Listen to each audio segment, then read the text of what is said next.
Welcome to the Transforming Us podcast. My name's Jess Vongsness. I'm a trauma-informed relationship coach and a soul care provider. I'm so glad you're here. We are entering season 3 and making some shifts in our guests and topics. With Transforming Us, we explore the common patterns that shape who we have become and the paths that lead us towards security. Now, I want to move beyond theory and examine how we relate to God, ourselves, and others from an embodied whole person perspective. In a world where so many of us feel overwhelmed and fragmented, I want to offer a space for spiritual formation. Together, we'll explore practices to cultivate curiosity and compassion, inviting you to move through survival mode and step into true shalom. This wholeness and restoration that God desires for your story. Join me on this journey of transforming us. Grab a cup of coffee and let's dive in.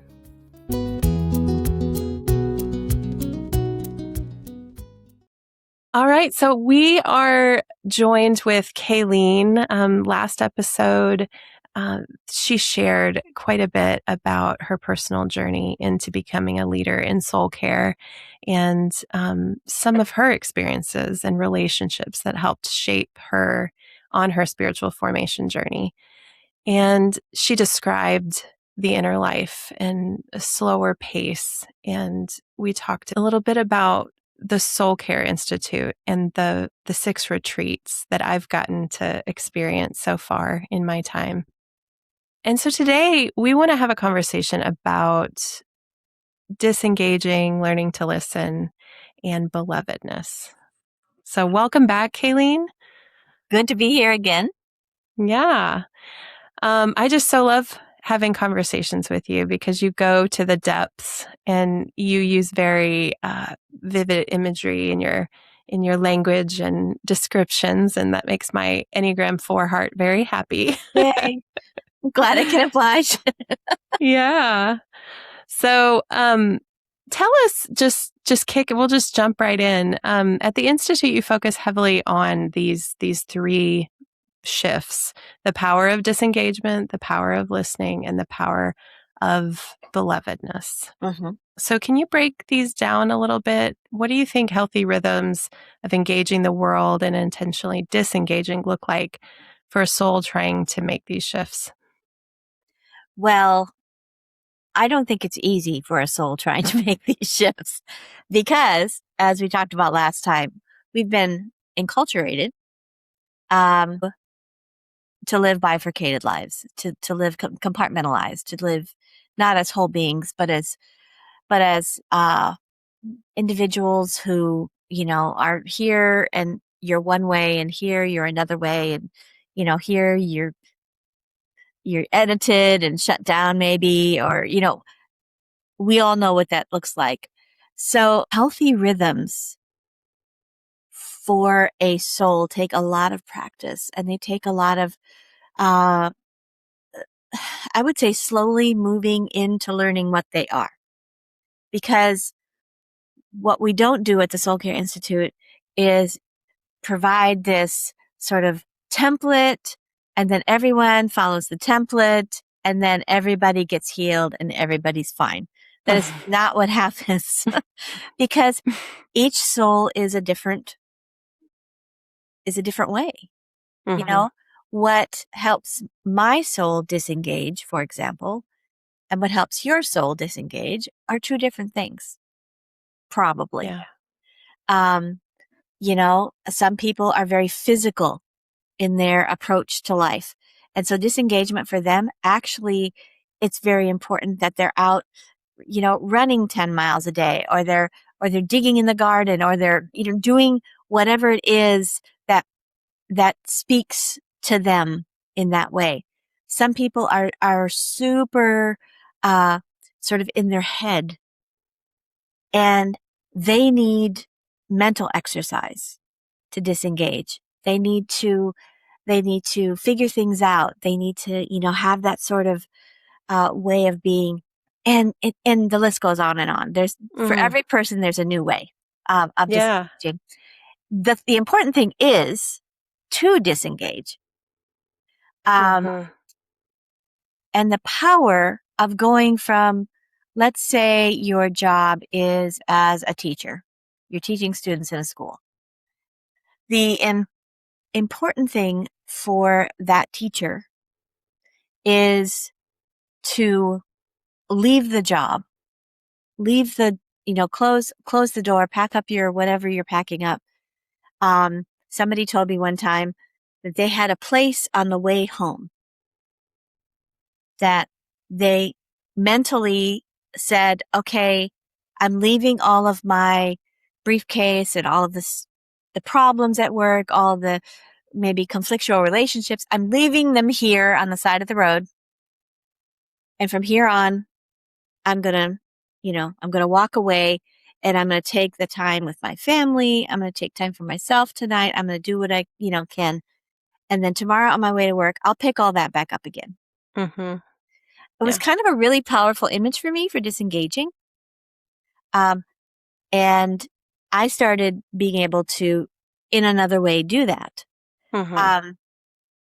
We need, we need all the help we can get as humans to be able to walk away and let ourselves lean in to, I'm not in charge right now. I am depending on, I'm making myself, I'm putting myself in this place of complete dependency on God, which I am all the time, but these are times of intentionality. Yeah. And we need to be intentional. If we're not intentional, we will not do it. Mm-hmm. We just don't automatically do it.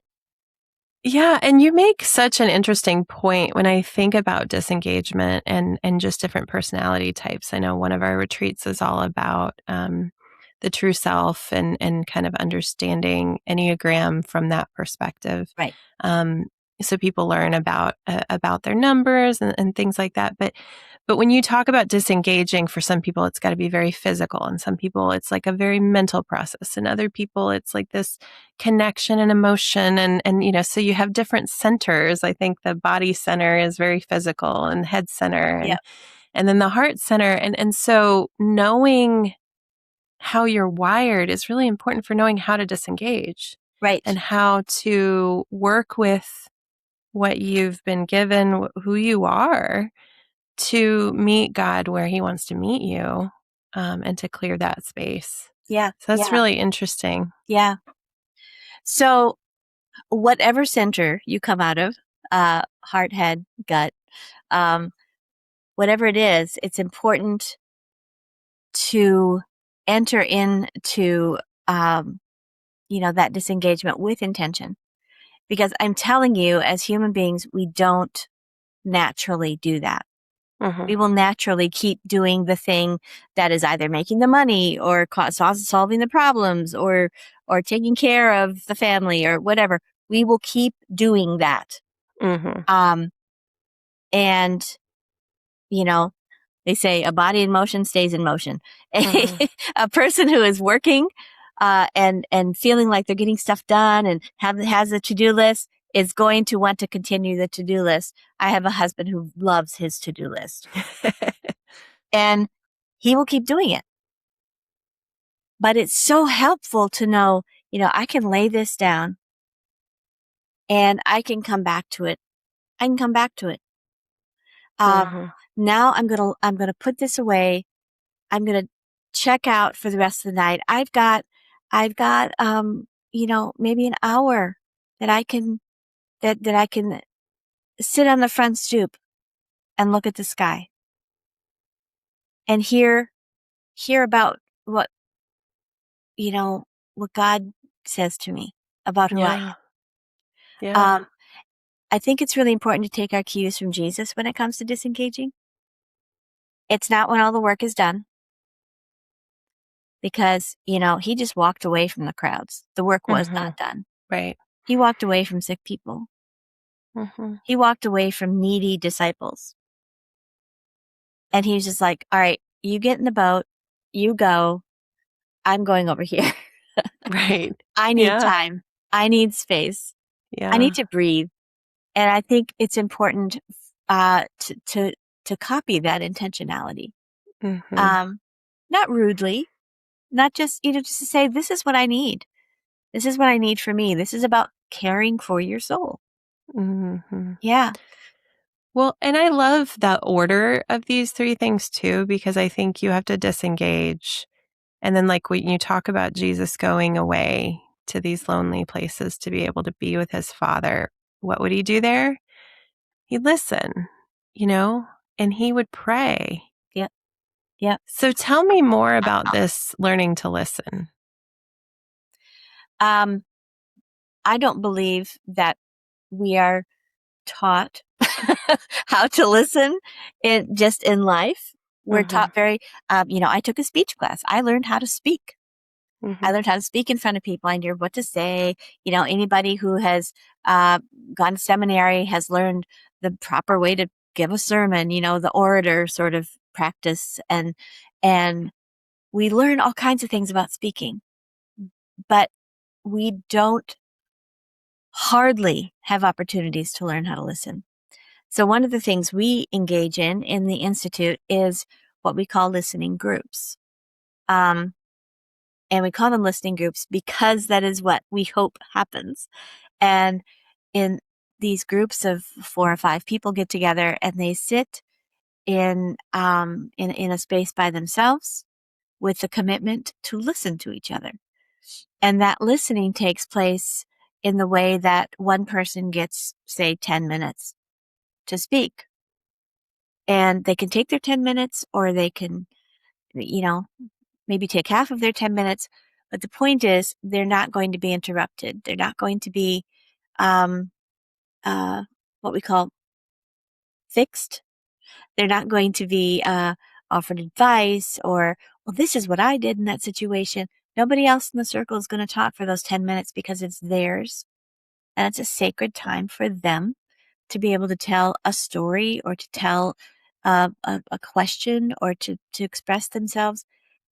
How many times in your life have you gotten the opportunity to just talk, if you want to, about whatever you have wanted to say or not say? Mm-hmm. That blows people's minds when they actually let it sink in. Mm-hmm. And it's scary at first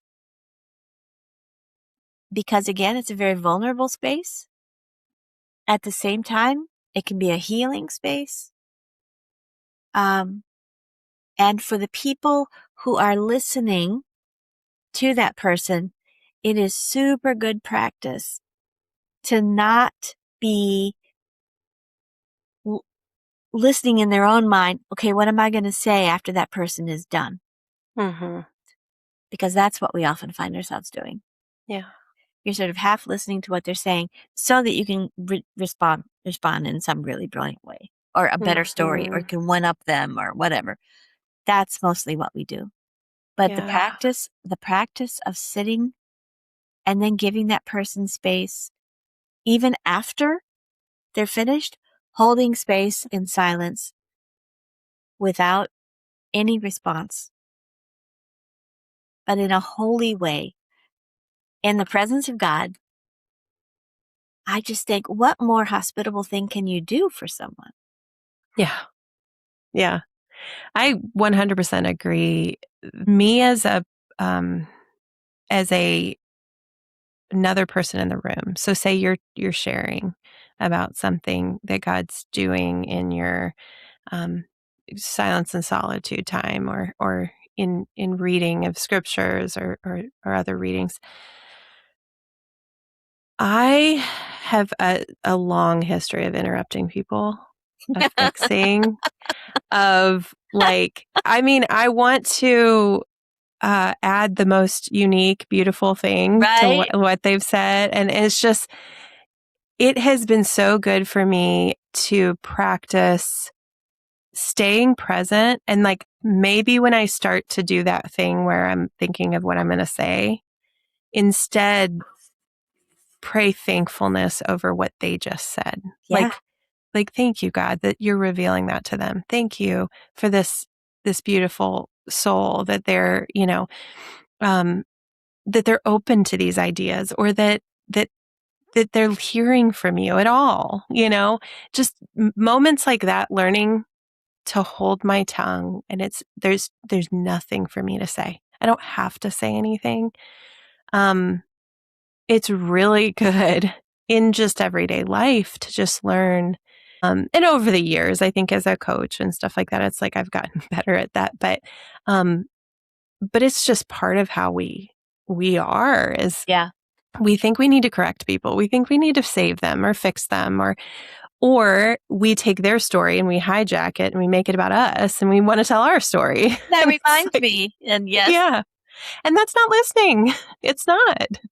No, So it's such a gift. It's not.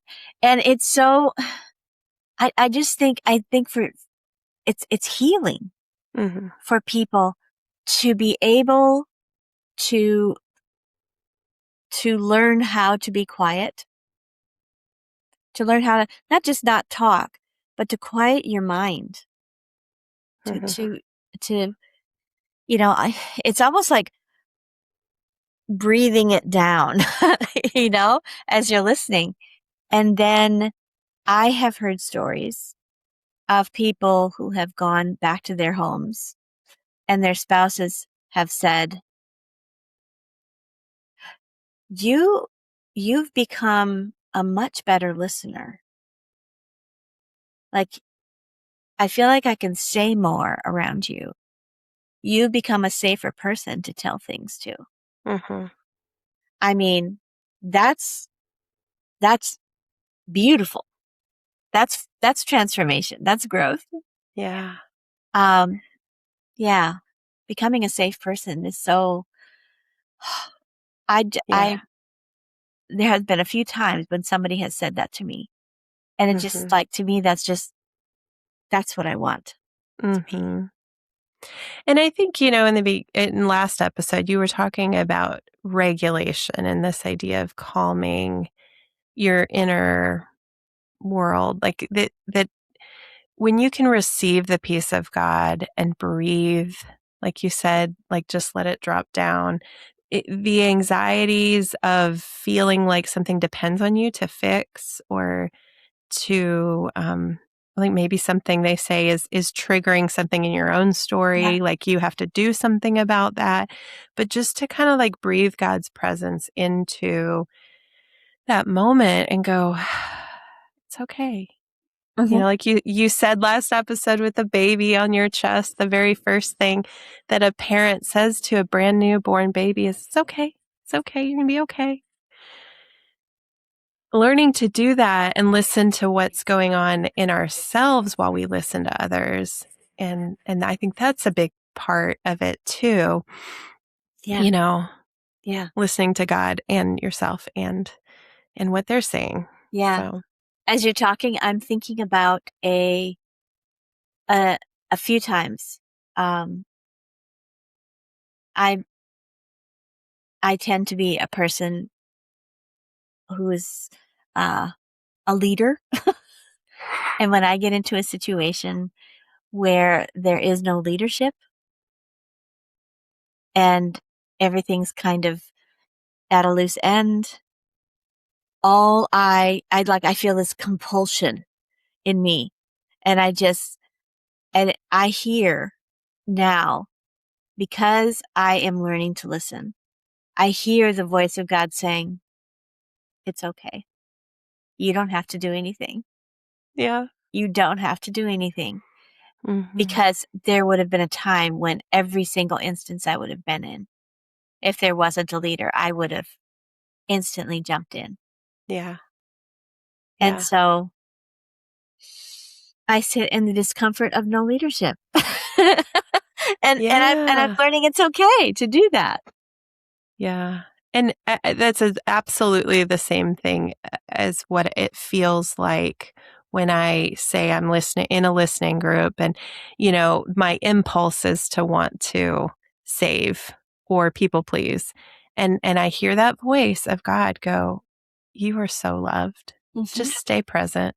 Just listen. Just give them the gift of your of your presence. And really it is Jesus through me that's being present to them as they share. Yeah. So I love that. Which is why the power of belovedness, the power of being beloved is so closely connected with these. Like why disengagement yields the ability to listen, which teaches you more and more and more about how beloved you are. Yeah. That they go together. Absolutely. Yeah. To be able to hear those echoes of God's love in, I think what I've heard in my groups or from others or in my own story as I've engaged soul care work is I've read and known, like, for God so loved the world, he gave his one and only son, that whoever believes in him should not perish, but have eternal life. And I know he loved us all. Yeah. And he loved us so much. Like, these are theological truths that are not like lost. We all, if you claim to be a Christian, you know that is true. Yeah. But experiencing it and saying you know that are very different things. Yeah. And many of us go long seasons, or maybe never, ever have the experience at all of feeling brought close to the chest of Christ, and that we're comforted in the way that we are so loved that he says it's okay. Yeah. And that is what people long for, that type of safety with God. And, in this podcast, we talk about attachment a lot. Mm-hmm. We talk about the wounds that are maybe there where, like, our parents missed us, and why some of us might perceive God as so distant. And some of us feel really anxious in his presence, like we're doing something wrong. Yeah. And, like, there's a lot of that maybe impacts that. And we can explore some of those things alongside practices that reinforce how near he is, and that although we sometimes turn our face away or we miss his gaze, we don't see it, that he is always looking upon us with love. Yeah. Yeah. Do you remember the first time you felt that you were being looked on with love by God? I'm trying to think back if it was the first time, but the first thing that popped into my mind when you asked that was in our part of the country, we had Hurricane Helene in 2024. Yeah. And, I've experienced moments of feeling God's love for sure before this, but it was such an overwhelming moment. I was doing a prayer walk at a little retreat we were doing at our church after Hurricane Helene. So there was, like, chopped up logs and, brush and all the, debris from the hurricane were on everybody's, like, on the roadside. Yeah. Every house had damage, and it was all out there. So much destruction. And the question before I went on this walk was, how are you gifted, I think?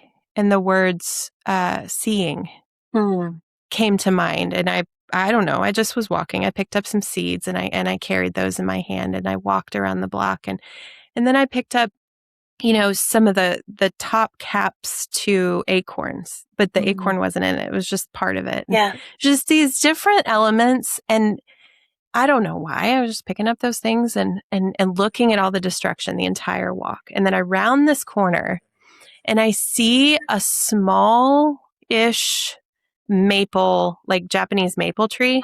They're beautiful. Yeah. And it had been uprooted from the storm. And the homeowners had dug a new hole and had placed it in the center of that hole. And there was, like, piles of dirt around it. And they were about to replant it. And, like, it, like, arrested me. Like, the visualization of this thing that was destined for destruction this vulnerable young maple tree was just uprooted, and it could have just been thrown to the side Yeah. like all the other trees. Yeah.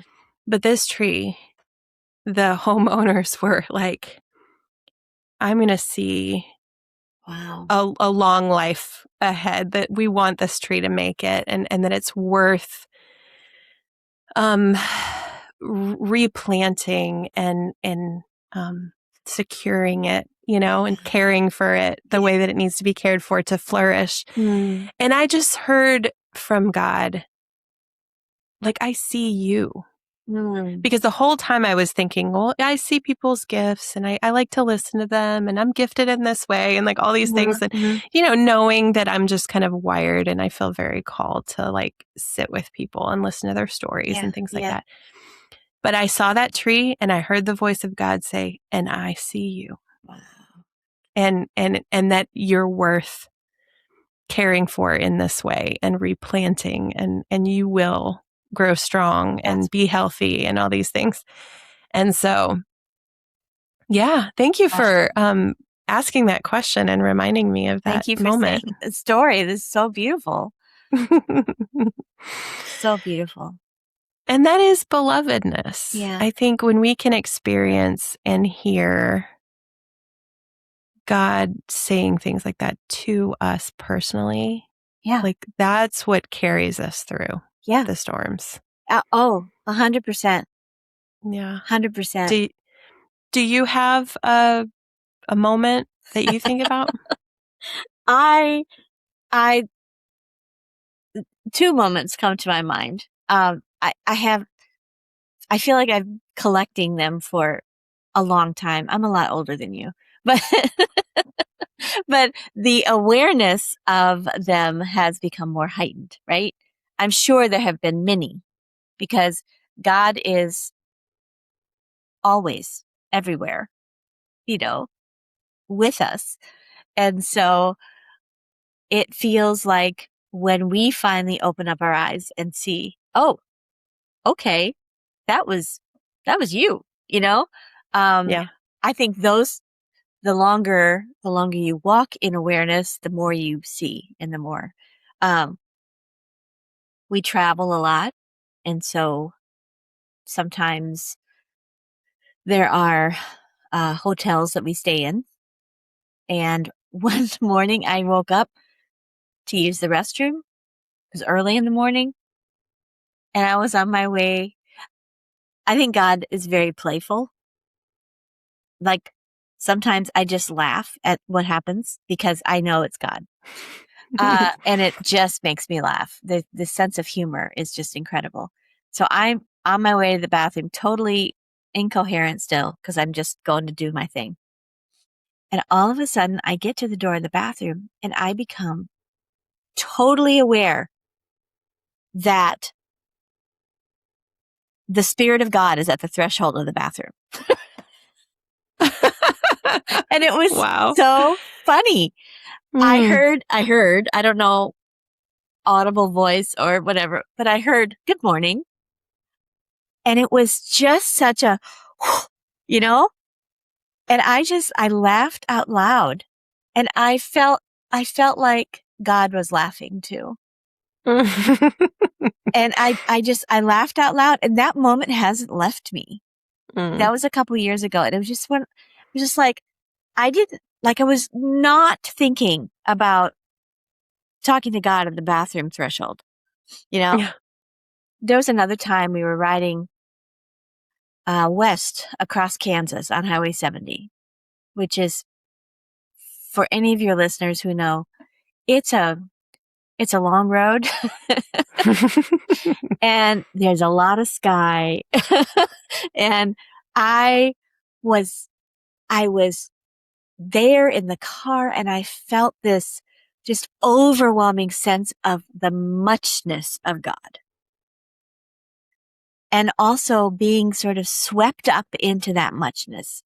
And like all of this grand sky bigness of God was just wrapping around me in this enormous hug. And I felt so much joy and so much I just felt full as I could be, and I could hardly concentrate on driving. I was just like, oh, this is so cool. Yeah. And I'm trying to express this to Jim, my husband, and he says, wouldn't it be cool if there was a cathedral out here? And I said, yeah, that would be so cool.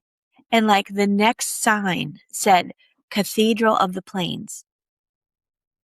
And we were like, let's go. And so we went Yes. off the exit, and it turned out it was a basilica built by Russian refugees like 200 years ago or something like that. Whoa. Huge, gorgeous cathedral Yeah. on this flat land. And I got out of the car, wind blowing like crazy. If you know anything about Kansas, wind blowing like crazy. And I walked in to the foyer, and I thought, I'm going to go in. The doors were open. Nobody was around. I'm going to go into the sanctuary. And I opened, and the light in that sanctuary was golden. That's the only way I can describe it. Coming in through the stained glass. It was just like the air was gold and everything was gold, and nobody was around.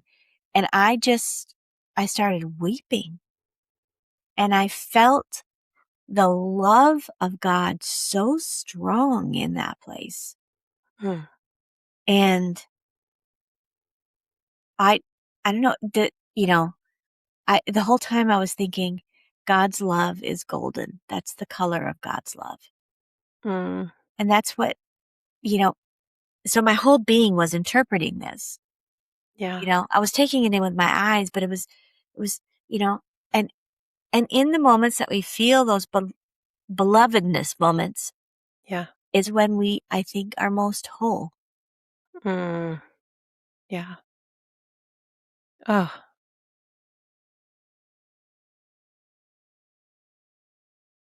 just these stories, hearing, I know you and I just shared a few, but the collective stories of those moments that Yeah. people have shared with me that I've met in these communities of feeling similar. Yeah. It just reminds you of how much God wants to show you Yeah. how whole you are. Yeah. Like, Yeah. and that, I mean, I've done a lot of work around this personally, discovering what causes the divisions within us and these parts and the ways in which we go back to our false self or the Yeah. ways that aren't put there by God. They're like our strategies, the things we think we should be or needed to be or whatever. Yeah. Yeah. And it's like we hide. I think of the garden and God calls out and says, like, where are you? Yeah. Like, I'm right here. Why are you hiding from me? Yeah. But we don't know we're hiding. It's like we're blind to the fact that we're even hiding from God. Yeah. Anyway, that's a rabbit trail, but just it is so beautiful hearing those. Yeah. I think about this strong sense of being loved by God transforms how we show compassion Mhm. and presence to others. Is there anything more you'd say about that? The more we know we're okay, the more we know we're loved, the more we're able to give. I Yeah. was reading the other day about the children of Israel coming out of Egypt, and that horrible, really, I mean, it wasn't a nice time, you know, and in the desert, and they just crossed the sea, and they've just seen the utter destruction, which it must have been terrible. Must have been really awful. And then they're walking a little bit, and then they get to a place where there's no good water. And so, you know, Moses strikes the water with a piece of wood, and then the water is sweet to drink. And then they are led to this place with 12, the number is 12 and 70. It's 70 palms and 12 springs. And I was like, God, that is so interesting. What is 12 springs and 70 palms? I don't, So I did a little digging, and the 12 springs were to remind the children of Israel who they were. 12 tribes, Yeah. 12 springs. The 70 palms were to remind the children of Israel that there was the rest of the world, and that was their mission. Mm. That was where their blessing was to be passed. And I thought it was so beautiful. God took them to this oasis, is what it was, place Mm-hmm. of 12 springs and 70 palms. And it says they camped there for a while. And I just think it's beautiful how God takes us to places, maybe retreats.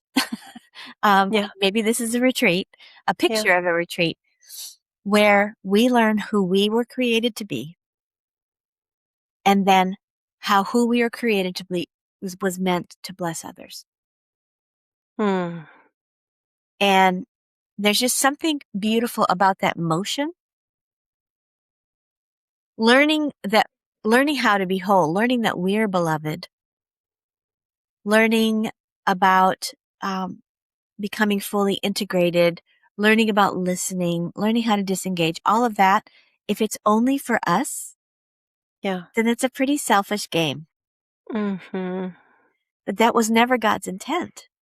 Mm. God's intent is that we disengage and we learn to listen, and we learn how beloved we are, how incredibly much we are cared for, so that we can turn to the person next to us and say, and you too.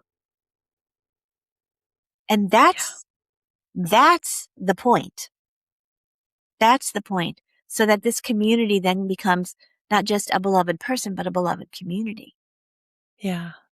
Oh, that's such a good answer. I love the idea of you two. It's not just for us. Um, and I think, the being filled up so that you can pour out. Like, I know in the very first retreat, you and Jim really talk about this as a foundation of soul care. And I've really passed that on and remembered that as I think about when I take the time um, to hear from God, to slow down, disengage, um, and remember my belovedness. Yeah. I am filled up to the point that I have the energy and capacity to care for others, Yeah. to do what he's called me to do. I'm not exhausted. Yeah. I'm within my capacity, and I go out and I do work. And then when I get tired and I feel weary again, I come back to him. And it's just that rhythm of engage, disengage, engage, disengage. And it is for the sake of others. Yeah. Yeah. It's not selfish Mm-mm. to find care for your soul. Yeah. Yeah. Yeah, If you're empty, what are you going to give? exactly. I know. I remember Steve taught that too when I first met him, before I even met you. Yeah. It was Yeah. just like, oh, they're all saying the same thing, but it makes sense. All right. So let's talk a little bit about what are some of the natural stages of the seasons of the spiritual life. I know this is part of one of the retreats, but I think it's worth parking at quickly, because I think what we've talked about, the whole professional Christian life, this way of, we do a lot of things, right? There's a lot of activities with our Christian life experience. But some of us hit this wall and feel a little disillusioned, and eventually, it's a little mystical, I guess. I don't know. So tell us about these 6 stages. Okay. What you're referring to is The Critical Journey, which is a book, a study. It became a book, but it was a study Yeah. by Janet Hagberg and Robert Gulick years ago. They sat with thousands of people and heard from them, just talking about their spiritual life. Like, and they wrote a bunch of stuff down and sort of made charts and put it all together and said, wow, there are according to our research, there appear to be 6 individual stages. And it's a journey that anybody of faith is on. It's not like you sign up for the journey, the critical journey, and then your name is put in there or whatever. No, that's not what this is about. It's about just acknowledging, like when you're in, say, a national park or any park, there's usually a sign at the front. And the sign usually has some sort of an X on it or a little star or something that says, you are here. And it's really helpful to know where you're going, to have that little star say, you are here. If you don't have a you are here star, it's really hard to know where you've come from and where you're going. So that was the whole idea behind it. A really good orientation for faith development is what it was. And we use it because this is a tool that we find very helpful for many people. So the first stage is the stage where you become aware of God. So it's usually either a moment of awe, like I was talking about when I went into the cathedral, a moment of awe or a moment of need. And then we go, where are you, God? In a moment of, where are you, higher power or something, and then God reveals. That is it. And it's a moment where you go, whoa, that's the language of the first stage. Wow. Incredible. Something stirs in you. A deep longing is cultivated, that kind of thing. Stage 2 is after you've come through that first stage, you're like, I want to learn more about this. And you read books and you listen to podcasts and you talk to Jesse and, all this kind of thing. You're just like, what? I have so much to learn and so much I don't know. And you ask all kinds of good questions and you're learning. You're learning like crazy. And then stage 3 is a place where you're starting to, you've learned some things and you discovered, I have these gifts I could share. And I kind of like doing this. And then somebody in the church or somebody in a group invites you to, share, maybe you're good at playing music or you get involved typically in a faith community and you find your place and you start enjoying serving in that way. And then stage 4 is a place where you've been serving for a while, you maybe for a long time. You're in the church and things are going, as things go and in church and you start having other kinds of questions.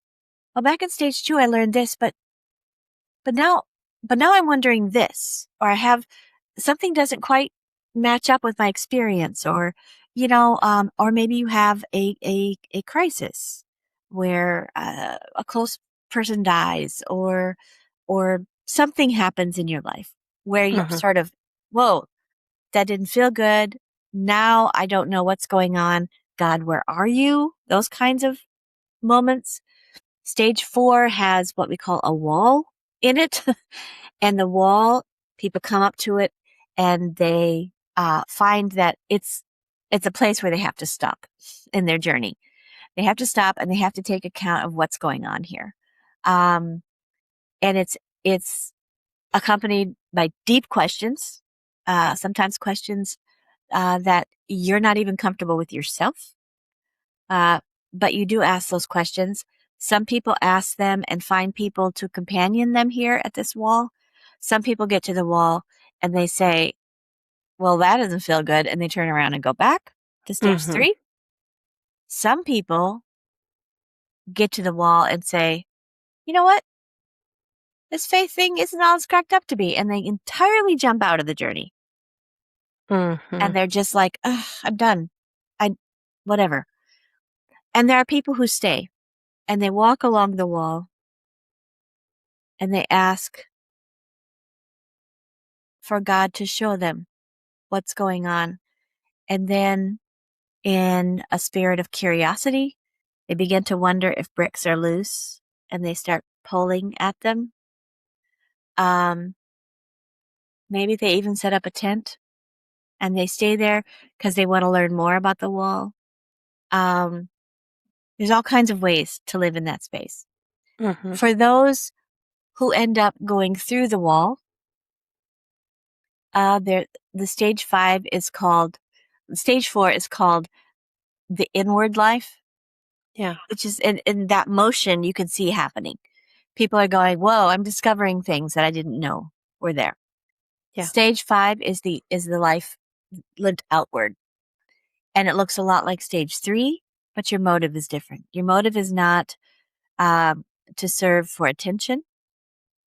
Your motive is to serve because you know you're beloved and you just want to bless others.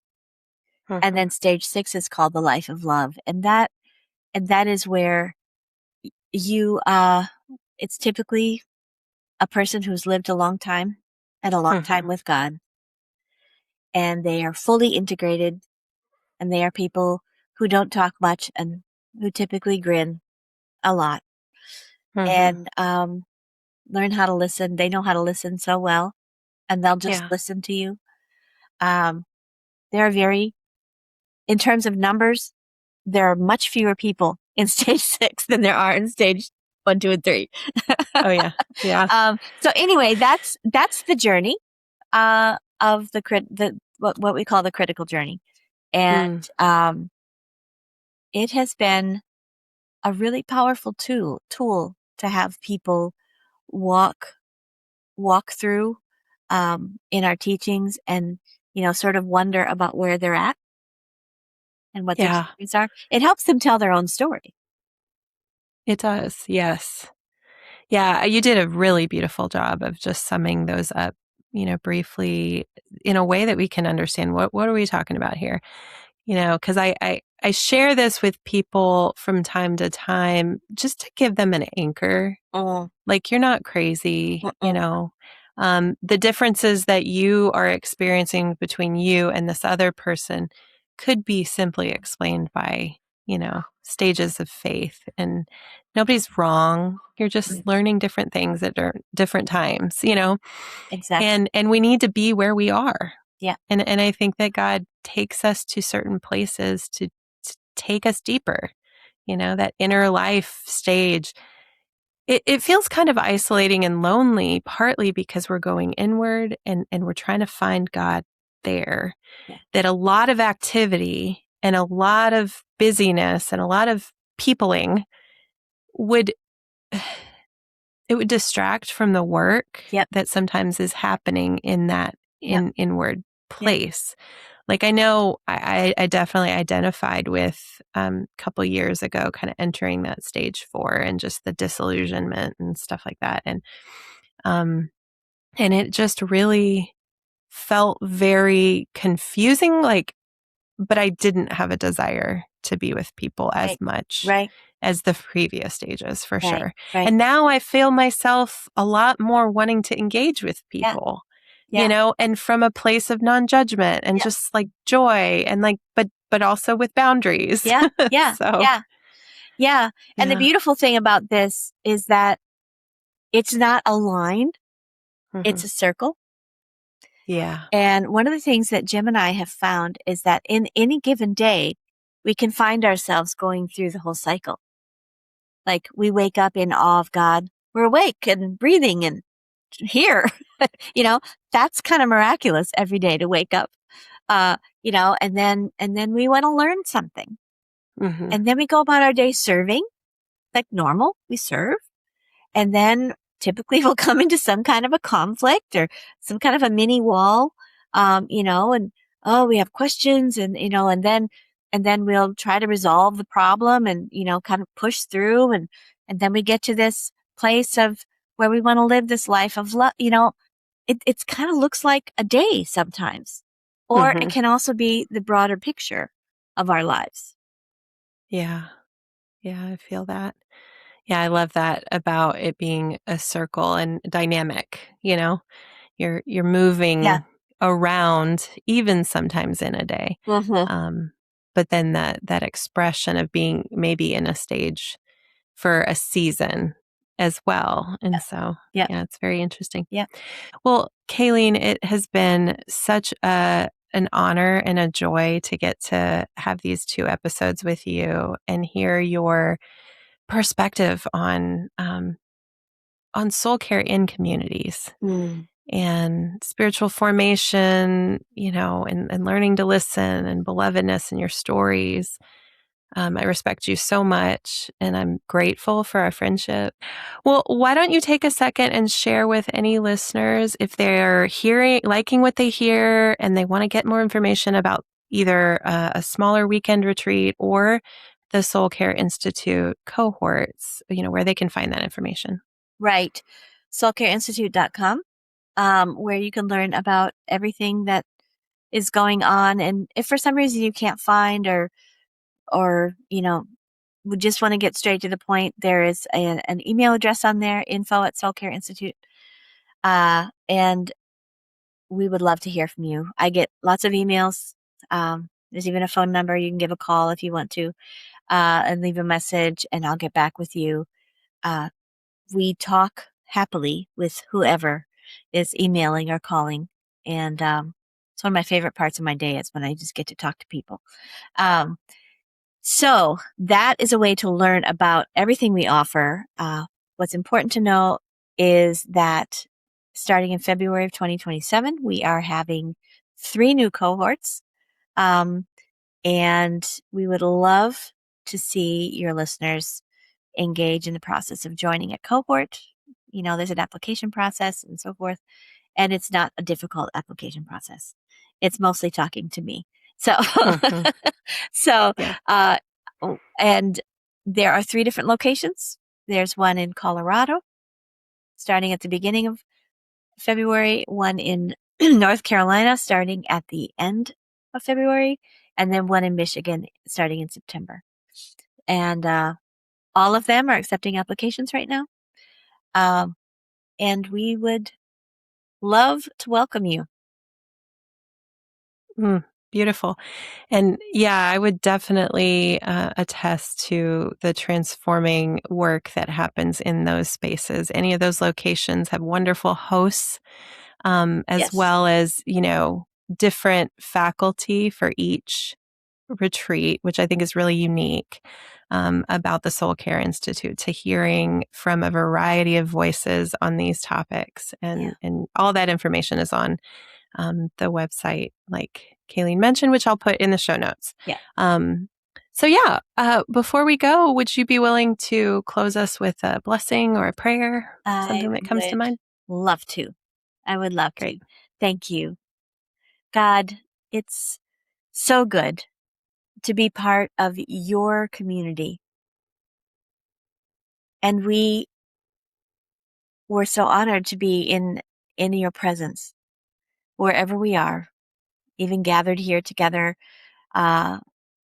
People are listening to this podcast and we're having this conversation. And I'm thinking about all those who are listening, and I pray your blessing on them.